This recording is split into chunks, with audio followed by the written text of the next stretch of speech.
Hi everyone, I'm Mio and I'm going to show you how to make this baby alpaca macaroon.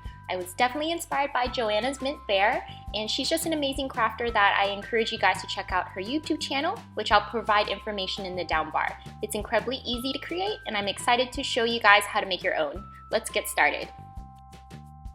For this project, I'm using paper clay, but if you don't have access to paper clay, you can use the Crayola self-drying clay at Walmart and Target, and it's essentially the same type of clay.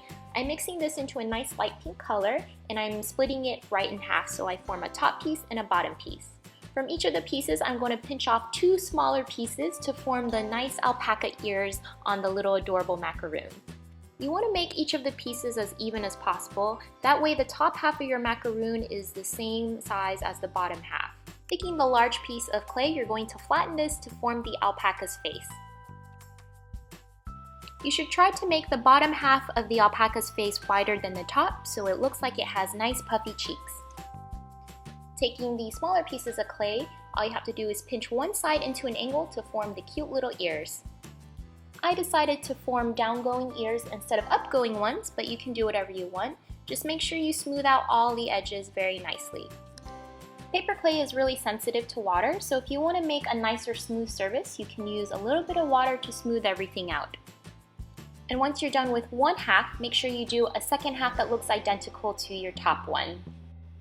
Macaroons on the bottom have a little more texture, so I'm using a toothpick to delineate where that texture is going to start. Make sure you do this all around the circumference of your macaroon, and with a clay tool, you're just going to form little small dents and circles all along the bottom half. The more messy, the more organic it actually looks. When performing this technique, you'll start to notice that small pieces of clay kind of chip off. Don't throw those pieces of clay away. Stick them right back on because it actually makes the macaroon look even more realistic. Try to keep on as much as you can the original clay onto your macaroon. Alright, so before this piece dries, you're going to form the face. I'm taking a white piece of paper clay and I'm flattening it into 3 spheres, and I'm putting them all along the center of the face to form the eyes and the nose. Again, I'm just taking a little bit of water to help smooth everything out. Before painting on a face, I like to use a toothpick to delineate where I'm going to paint so I kind of get a rough idea of what my alpaca already looks like. Then taking in a brown acrylic paint, you can go ahead and paint in the adorable little face that you drew out. I chose a brown color instead of black because I think brown looks more like chocolate, so it looks more realistic and edible to me. I also added on a little bit of pink color on the cheeks so it looks a little more blushing.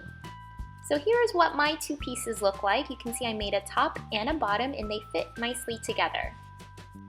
All you need now is the delicious little filling in the center. I'm choosing to make a dark red jam in the center. So I'm just taking the paper clay I had and using red acrylic paint, I'm mixing this into a darker colored pigment. As you can see, this actually gets pretty messy, but at least you get to make the color that you actually want without having to buy red paper clay. And of course, if you want to use a different color like the chocolate color that Maqaroon used, you definitely can. So now taking this red color jam that I'm happy with, I'm just going to position this all over the center of my macaroon. You don't want the center to be too thick. You want it to be a little bit thin so you can just barely see it in between the layers.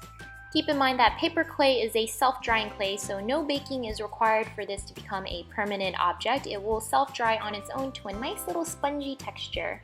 I completed my character with some eyelashes and a cute little flower on top, but that's completely optional. But your macaroon piece is all done, guys. I hope you guys enjoyed this tutorial. For more like these, please subscribe and give me a thumbs up, and do look at my other videos. Good luck everyone and have fun!